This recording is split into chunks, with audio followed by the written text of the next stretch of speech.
guys, folks are asking what to do if I'm involved in an incident, maybe a shooting, something to that effect, and what do I need to do with officers responding to the scene?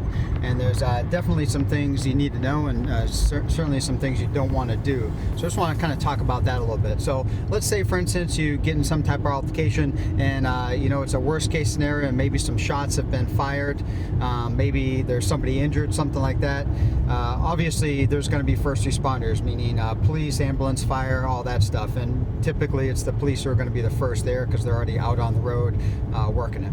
So what to do when they arrive? Well, first off, if you can not have the firearm in your hands, I would highly recommend that. Now, what I mean by that, let's say if you're holding somebody at bay, maybe it's a home invasion, and you dealt with the suspect, and maybe you're pointing a gun at them and telling them not to move, the police are on the way, all that good stuff. That may not be a convenient time, obviously, to put your firearm down. So when police respond, obviously you're going to have the firearm already in your hand. Now, what you got to think about is police respond. We're going to assume that, at least initially, we don't know who anybody is, so we're going to assume the worst.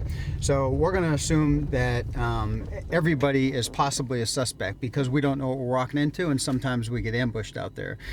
So what you need to do is obey all commands and realize that you may be treated like a suspect initially, meaning as we respond, we may say, hey, put the gun down, put your hands up. Even though you're the one who called it in, you're the victim, you really just need to comply with the commands given because we don't know what we're dealing with. And our first priority is to make the scene safe. Once the scene's safe, obviously everything will wash out. We'll realize that you're the victim. We'll obviously figure out who the suspects are, things like that. That's why it's a good idea if you are the one calling the authorities, or maybe somebody you're directing to call the authorities, you want to make sure that you give a good description. Hey, I'm at home, my house has just been broken into, I'm a white male in my 40s, I'm dressed in a t-shirt and some pajama pants, and I'm holding the suspect at bay downstairs in my kitchen. He's a white male, looks like he's in his 20s.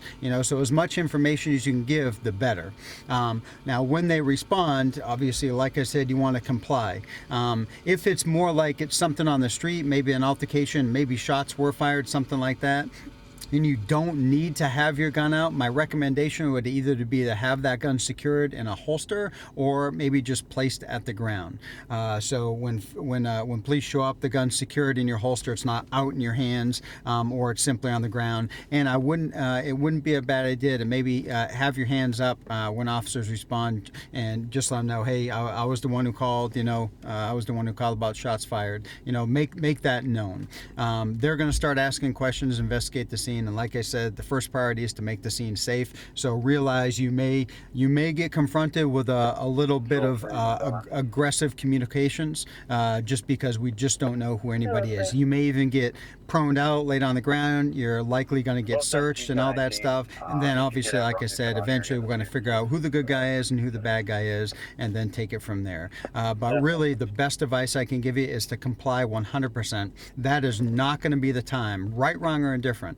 It's not going to be the time to get in an argument and start questioning the officer, or say, hey, it's I'm not the one, it's this one. Not the time to do it. You just need to go along with what's happening there. If there's a safety concern that's imminent, meaning officers responding, and there's somebody behind that doorway with a gun, let them know, hey, hands up in the air. Hey, just let you know, guys, respond officers. There's somebody over there right behind that door. I saw him run in there. He's got a firearm. So if it's safety related information that's going to affect the officer's safety as they're rolling up, definitely try to get that information out there. Now, you may be cut off because they're trying to secure the scene and all that stuff, but if you can get that communication out there that, hey, there's potentially somebody armed on the other side of the door, that's good information, obviously, for us to have. So just some things to think about out there.